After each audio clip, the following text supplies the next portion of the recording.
తెలంగాణకి మా బాబు గారు రావడం చాలా సంతోషాన్ని ఇస్తుంది. ఈ సందర్భంగా నేను 2 విషయాలు చెప్పడానికి మీ ముందుకు వచ్చానండి. ఒకటి, చంద్రబాబు గారిని ఓడిద్దాం, తొక్కేద్దాం, పాతేద్దాం అనుకున్న ప్రతి ఒక్కరికి సరైన గుణపాఠం చెప్పారండి మా చంద్రబాబు గారు. అలాగే లాస్ట్ టైం మన ఇదే సిగ్నేచర్ స్టూడియోలో నేను మాట్లాడుతున్నప్పుడు చెప్పాను, మీరే అడిగారు సార్ మన కేటీఆర్ గారు ఇలా అన్నారు కదా, మరి తెలుగుదేశం ఎఫెక్ట్ చూపిస్తుందా అంటే ఇదే మాట నేను చెప్పాను ఆ రోజు. ఏమనంటే ఖచ్చితంగా ప్రతి మారుమూల పల్లెటూరుకి వెళ్ళినా సరే తెలుగుదేశం కార్యకర్తలు ఉన్నారండి.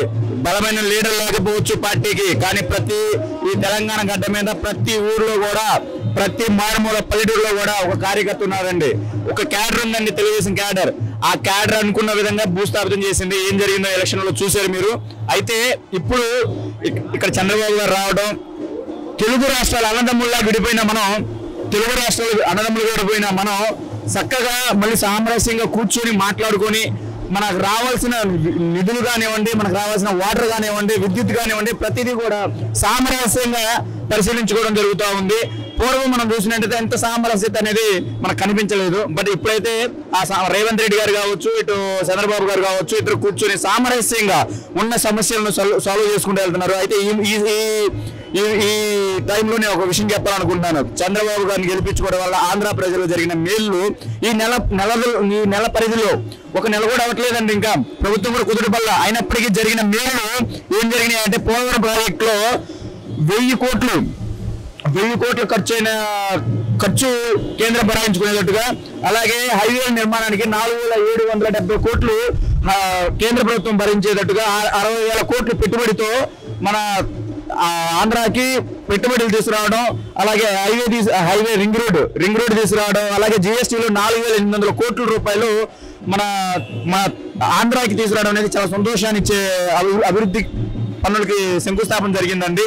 ఇలా చంద్రబాబు గారు ఇక రాబోతున్న ఇంకొన్ని సంవత్సరాలలో హైదరాబాద్ ధీటుగా ఆంధ్రాని కూడా డెవలప్ చేస్తారు. అలాగే అన్నదమ్ముల్లా కలిసిపోయి, అన్నదమ్ముల్లాగా ప్రాంతాల వారికి విడిపోయిన కానీ అన్నదమ్ముల్లాగా కలిసి ఖచ్చితంగా ఇరు రాష్ట్రాలు కూడా అభివృద్ధి పదవులకి ముందుకు దూసుకెళ్లే విధంగా మా చంద్రబాబు గారు, అలాగే ఉన్నటువంటి నిస్వార్థమైన నాయకులతో కలిసి పనిచేయడానికి మా చంద్రబాబు గారు ఇప్పుడు సిద్ధంగానే ఉన్నారు. ఆ విధంగా ముందుకు తీసుకెళ్తారు. అలాగే ఉమ్మడి ఆంధ్రప్రదేశ్ నుంచి తెలంగాణ సపరేట్ అయిన తర్వాత మొదటిసారి 2 రాష్ట్రాల ముఖ్యమంత్రులు కలయిక ఎట్లా చూడొచ్చు? దాన్ని 2 రాష్ట్రాల అభివృద్ధి కోసమైనా ఏ విధంగా చూడొచ్చు? ఖచ్చితంగా ఇది అభివృద్ధి కోసమేనండి. ఎందుకంటే ఒకప్పుడు అన్నదమ్ముల్లా కలిసి ఉన్నాం, ఒక కుటుంబం అండి, తెలుగు మాట్లాడే ఒక కుటుంబం. ఇక మీరు తమిళనాడులో చూసుకుంటే తమిళియన్స్ అంతా ఒకే విధంగా ఉంటారండి. బట్ మనకి సరే ప్రాంతాల వారిగా కుదరలేదు, విడిపోయినప్పటికీ సామరస్యంగా అభివృద్ధి చెందాల్సిందే. కానీ మా ఆంధ్ర వాళ్ళు బాగుపడుతుంటే తెలంగాణ వాళ్ళు బాగుపడుతున్న ఆంధ్ర వాళ్ళు అలా కాకుండా కలిసి కట్టుగా ముందుకు తీసుకెళ్లి ఈ తెలుగు రాష్ట్రాల్లో కూడా తెలుగు వాళ్ళు ఎక్కడున్నా సరే సంతోషంగా ఆనందంగా ఉండాలనేది మా బాబు గారి సదుద్దేశం. ఆ సదుద్దేశాన్ని నిన్న కలిసిన రేవంత్ రెడ్డి గారు అండ్ చంద్రబాబు గారు ఈరోజు సీఎంలో కలిసి కూర్చొని సామరస్యంగా చర్చించుకొని ప్రతి విషయం మీద క్షుణ్ణంగా మాట్లాడుకొని, ఇప్పుడు లాస్ట్ టైం మనం చూసినట్టయితే శ్రీశైలం కానీ సాగర్ విషయాల్లో కానీ జల విషయాల్లో చాలా గొడవలని, కానీ ఈ సందర్భంలో అవేమి లేకుండా మొత్తం క్లియర్ చేసుకొని సామరస్యంగా కూర్చొని మాట్లాడుకొని సమస్యలన్నీ కూడా సాల్వ్ చేసుకునే విధంగా అభివృద్ధి పరంగా ముందుకెళ్ళడానికి, అలాగే కంపెనీల పరంగా ఎలా తీసుకురావాలి ఏంటని ఎందుకంటే చంద్రబాబు గారు రాజకీయ దురంధరుడు అండి.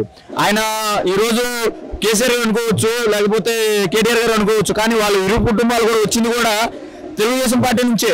ఈ రోజు శాసిస్తుంది తెలుగుదేశం పార్టీ నుంచి వచ్చిన వాళ్ళే, తెలంగాణ కావచ్చు, ఆంధ్ర కావచ్చు. బట్ కాకపోతే ఆయన్ని తొక్కేయాలి, ఆయన్ని లేకుండా చేయాలి, లేకపోతే ఆయన్ని జైల్లో పడేస్తే క్షుణకానందం పొందాలనుకున్న ప్రతి ఒక్క రాజకీయ నాయకుడికి సరైన గుణపాఠం తెలుగు ప్రజలు చెప్పారు.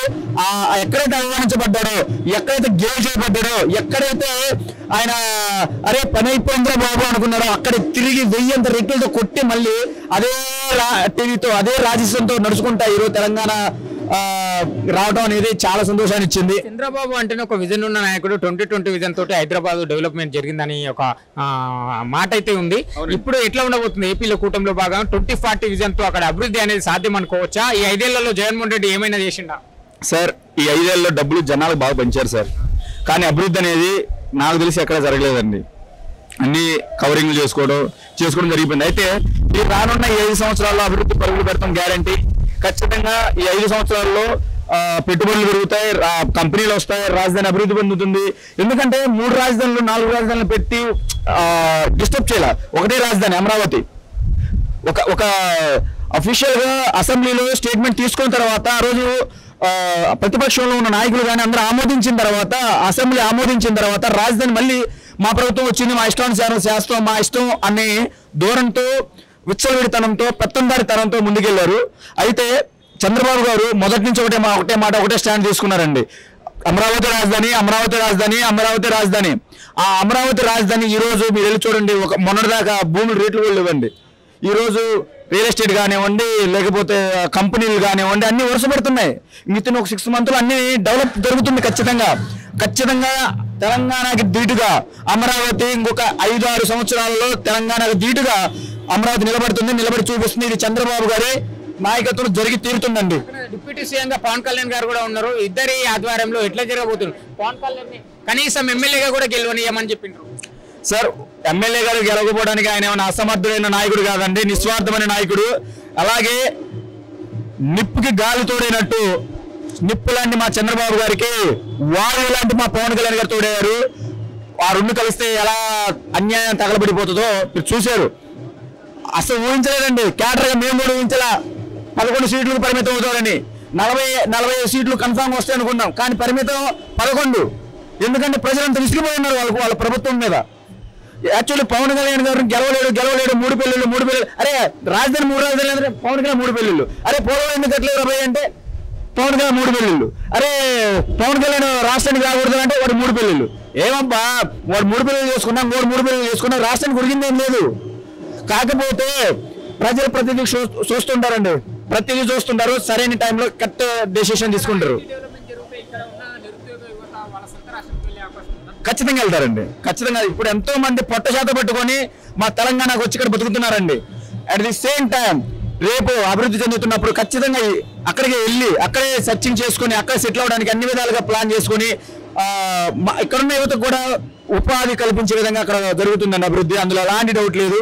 మనం రీసెంట్గా నేను చూశాను, ప్రతి ఒక్క మినిస్టర్ కానివ్వండి, ఎమ్మెల్యేలు కానివ్వండి, ప్రతి ఒక్క గ్రామ స్థాయి నాయకుడు కూడా నిస్వార్థంగా ఈసారి అభివృద్ధి చేసుకోవాల్సిందే. ఈ 5 సంవత్సరాలు మేము చేయకపోతే, ఈ 5 సంవత్సరాలు మేము అభివృద్ధి కాకపోతే మాకు జీవితం లేదు. మేము చంద్రబాబు గారి హయాం దాటిందంటే మేము అభివృద్ధి చెందలేము. ఆ తర్వాత వచ్చే నాయకులు ఎలా ఉంటారో తెలియదు. ఈయన విజనరీ. చివరిగా ఈ 2 రాష్ట్రాల తెలుగు ప్రజలకు ఏం చెప్పదలుచుకున్నారు, ఏం చెప్తారు?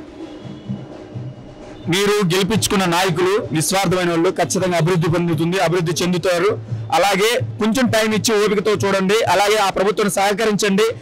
ఒకవేళ చిన్న ఏదైనా ఉంటే వెంటనే రివర్స్ అయిపోయి గొడవలకు దిక్కకుండా, ధర్నాలకు దిక్కకుండా ఓపికతో ఎదురు చూస్తే మా ఆత్మజ్ఞానాలు దెబ్బతిన్నాయి, మా కులహంకారాలు దెబ్బతిన్నాయి, మా ఆర్థిక స్తోమతలు దెబ్బతిన్నాయి అని చెప్పి ఎదురు తిరగకుండా కొంచెం కోఆపరేట్ చేస్తే ఖచ్చితంగా రానున్న రోజుల్లో తెలుగు రాష్ట్రాల్లో మంచి అభివృద్ధి మనం చూడబోతున్నాం.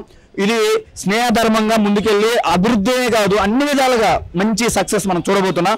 All the best.